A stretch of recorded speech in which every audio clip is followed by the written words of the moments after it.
Ladies and gentlemen, good morning. It's always good to be back in UP. I understand that Professor L.D. Zamora is here. Yes, I exchanged emails with you, but I haven't had the pleasure of meeting you. Okay, so once again, good morning. Dr. Bautista forgot to mention one of her more important qualifications, and that is that she's a member of the PIDS Board of Trustees. Presently a member of the PIDS Board of Trustees. That's why she's familiar with what PIDS does. I will focus more on what PIDS is doing, and hopefully it will shed light on the current topic on how to build capacity for policy research.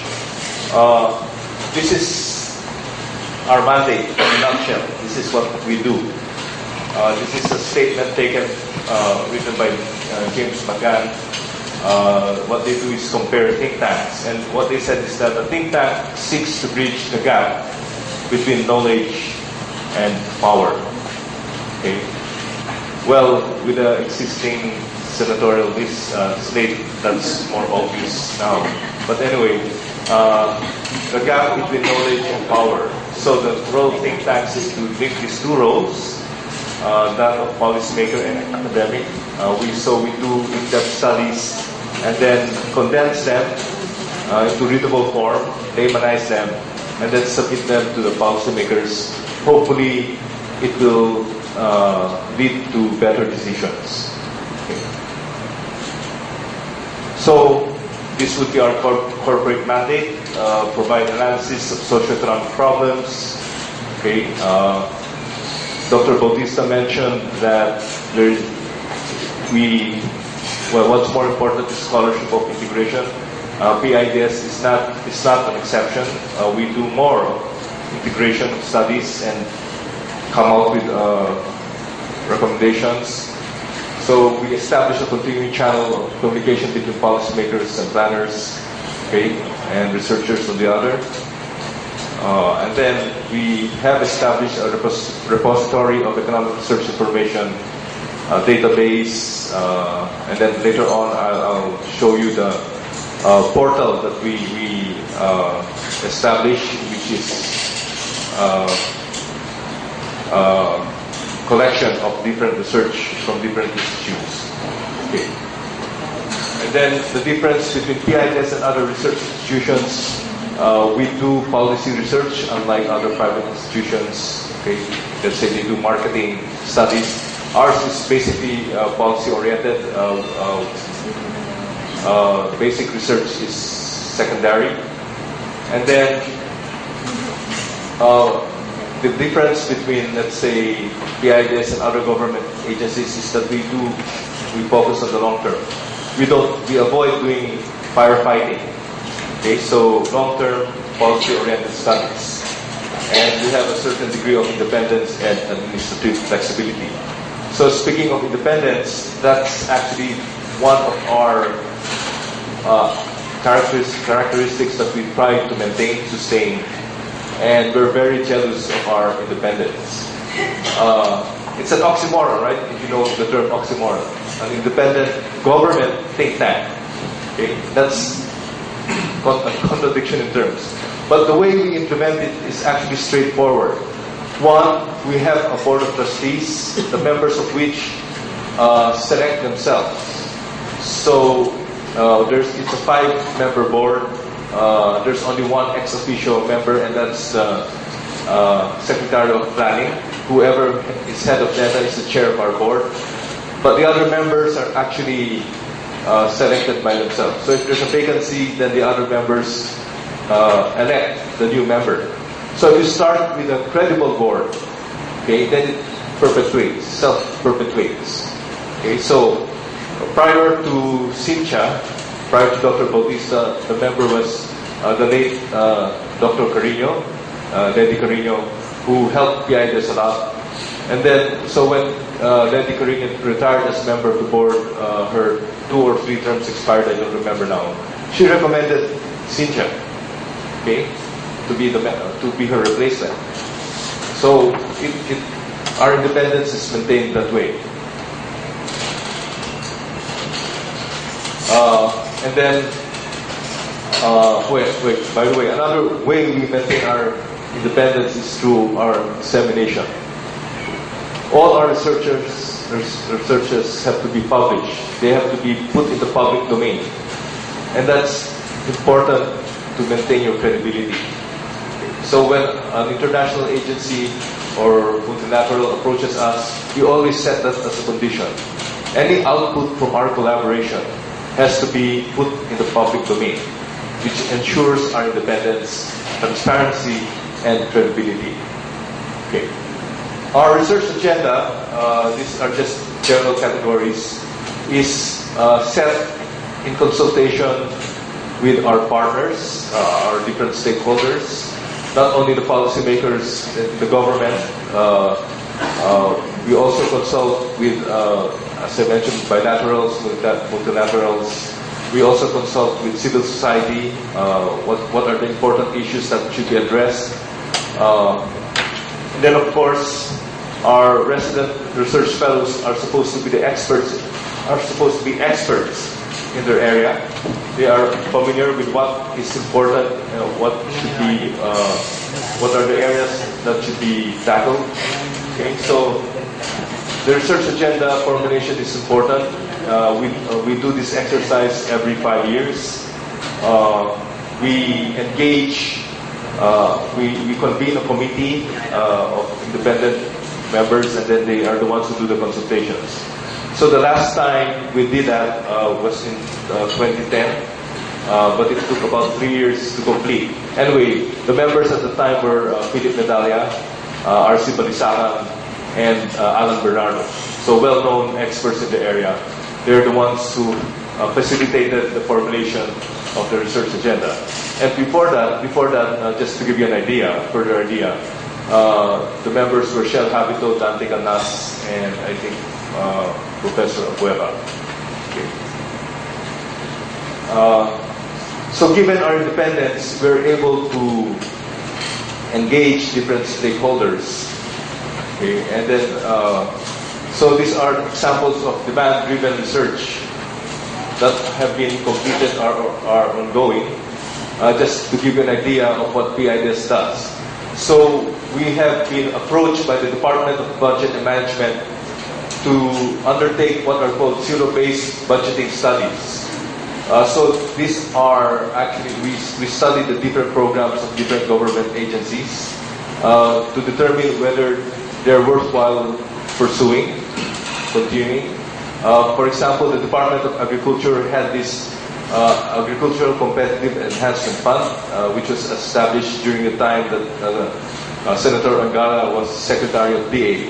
So the ASEP, the Agricultural Competitive Enhancement Fund, was supposed to be allocated to different agricultural projects, but it turns out it was more of a milking cow. Okay, so the patronage that's given based on the finding of my colleague, patronage, and then the repayment rate was so low. So we recommended that it be either scrapped or be restructured. DBM also actually asked us to evaluate whether we should purchase or continue leasing the PIDS machines.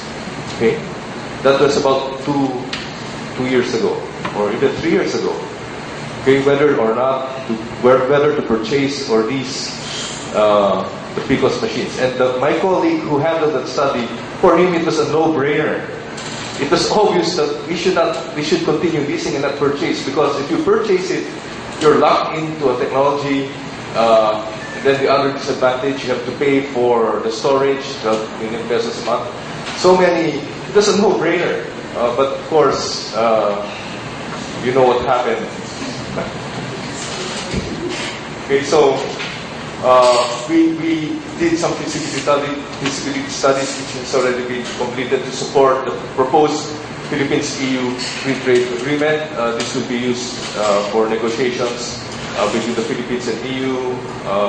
We're currently completing an industrial master plan for DTI based on the manufacturing sector.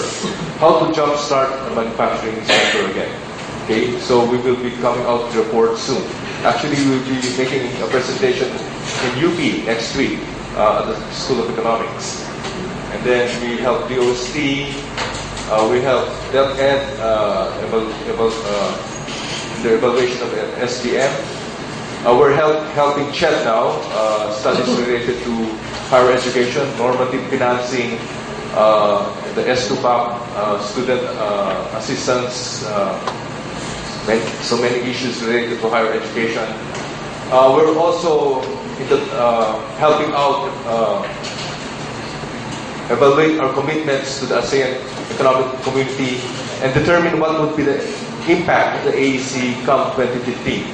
Okay? And then health market innovations. This is a study funded by Rockefeller. We look over the country to find out some private organizations that help in order to promote healthcare. What innovations they have done to promote healthcare, and we found many. Then unfair trade practices, we have studied unfair trade practices. And then right now, we are undergoing the Philippines-Taiwan Economic Cooperation feasibility studies to... Okay.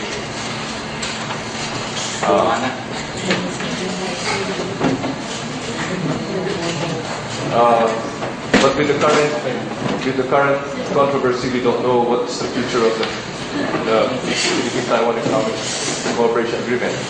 We have a health research fellowship program with DOH, study on non-communicable diseases with DOH. We are also going to evaluate some DepEd programs through 3IE funding. And then we are also collaborating with the Department of Justice. The DOJ established an office for competition. Okay. Actually, this is very important for, if you're an economist, this is very important. So, one example are the telecommunication companies. You have Smart, you have Globe, and then Smart purchased Sun. So, there should be a framework to study whether or not these are anti-competitive practices and whether these companies are liable in terms of any violation of group laws. Okay? So the Office of Competition of DOJ was established to do that. And we are helping them craft a framework for them in order for them to determine whether there are uncompetitive practices in certain markets. Cement, telecommunications, ports, etc. Okay? And then we are still, this hasn't been we haven't started this yet, but Dr. Paderanga actually requested NEDA and PCED to do a long-term vision for the Philippine economy, but there's no funding for this yet. So these are some of our research priorities for next year, this year and next year. Poverty assessment, given the recent findings that poverty hasn't changed, we have to look into that. There are other economic and social resilience. This has also to do with disaster management.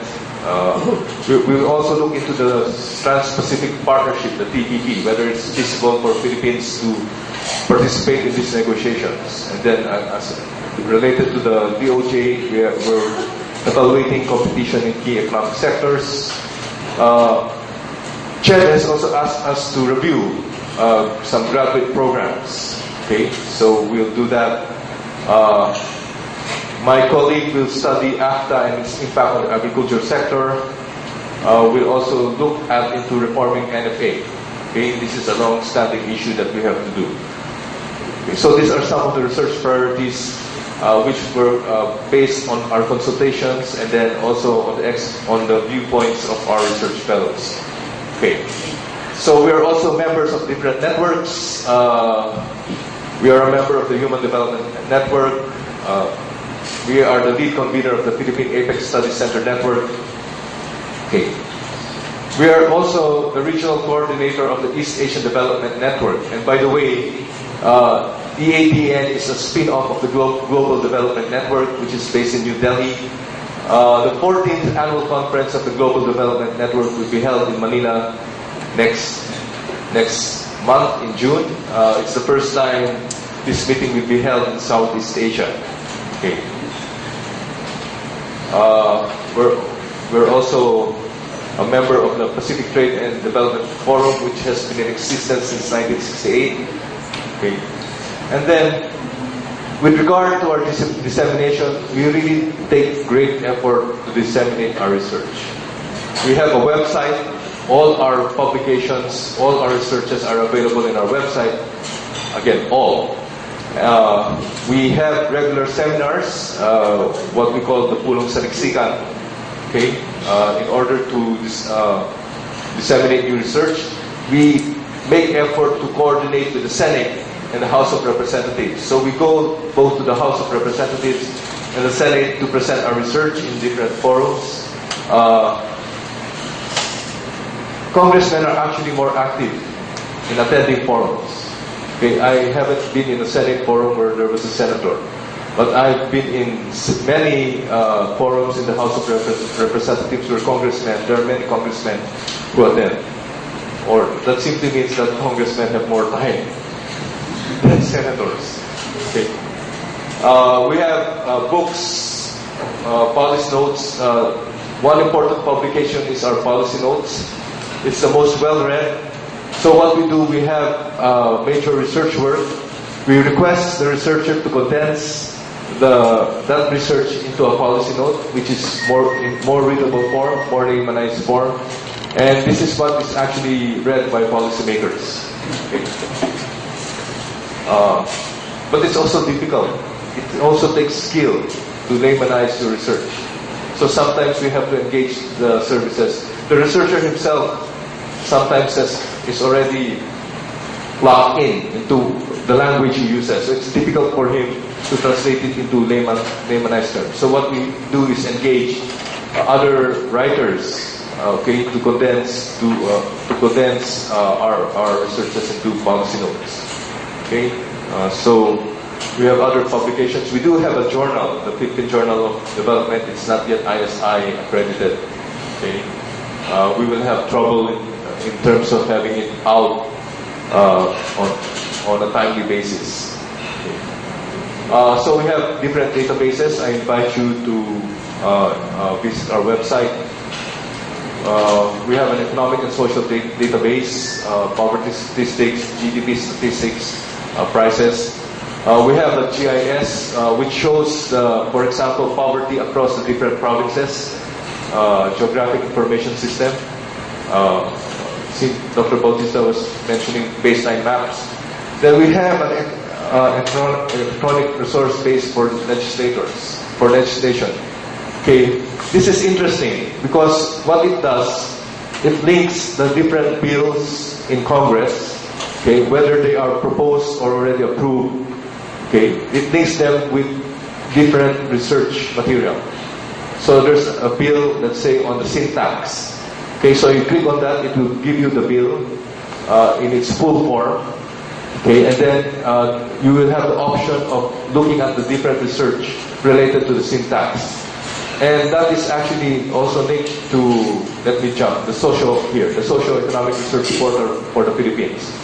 This is, there are about 50 members of this socio-economic research portal. So what we request the members to do is upload the research. And it ends up into a server. So an ordinary researcher can access the different research of these various institutions. And they are categorized by author, by topic, okay, by author, by subject and author. So there's a search engine. So if you, let's say, type in syntax, it will give you the research of the different institutes on that particular bill, on taxes, on poverty. Okay, so there are 50. CIDS is a member of this socio-economic research portal. CIDS is also a member of the Philippine Apex Center Study Network. Okay, and then we have a catalog, an online catalog of our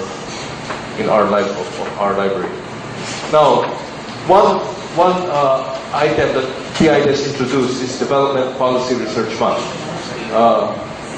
So in 2002, PGMA at the time issued a certain administrative order, I think A0242, designating September of every year as Development Policy Research Month.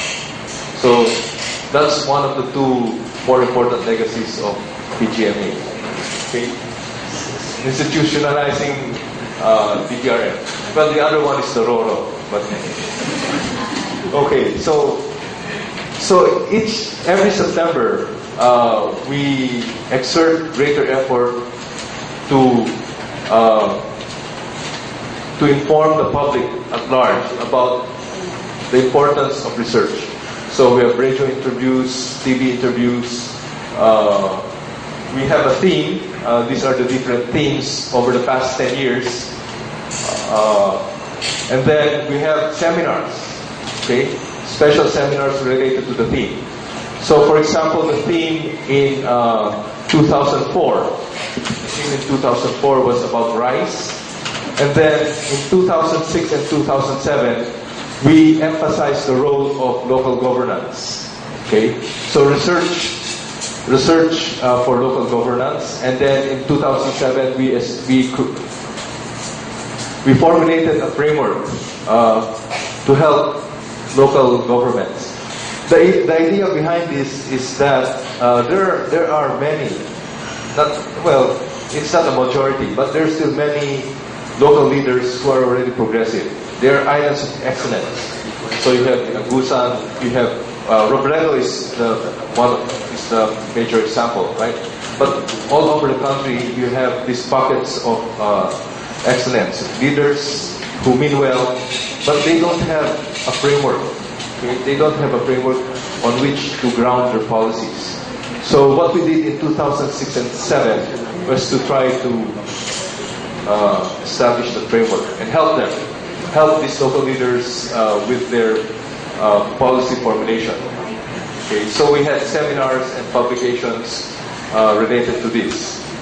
Last year, the theme was regional economic integration, and this was the 10th year of DPRM, regional economic integration and inclusive growth. Okay, so we tried to determine whether these free trade agreements, AEC, or economic integration in general, or globalization, if you want to put it that way, resulted in higher economic growth. And if it did indeed resulted in higher economic growth, whether or not this growth was inclusive. Okay. Actually, one reason the Philippines lags behind its neighbors in Southeast Asia is that we were not able to be integrated more into what they call the regional production networks. That's one of the findings. So these are the region where you break up the production process across different countries, like the automobile, engine is manufactured in the Philippines, in Thailand, the chassis is manufactured in the Philippines, and then they're all assembled in one country. Okay, the Philippines has not been able to latch on into these regional production networks. That's one reason our growth has not been inclusive. Okay, and then in 2011, we focused on development. If you look at the publication related to this, there's a very good chapter on the role of education in the Philippines, written by Vic Pacquiao and Babe Sorbeta. Okay? And then in 2010, our focus was on poverty. Okay? So, what's the poverty situation in the Philippines, and what are the policies that are needed to bring or to improve our poverty situation? By the way, one of my colleagues actually is currently analyzing the 4Ps program. Okay, it was published along with this regional economic integration and inclusive growth. Okay. So her analysis of the 4Ps program is that 5 years, the 5-year time frame is too short, and then there's a lot of leakage, meaning there are beneficiaries who should not be beneficiaries in the first place. Okay. So that's a snapshot of PIDS. This is our mandate, service through research, and as my mother-in-law would say, Diyos Yagmina. Thank you for your kind attention.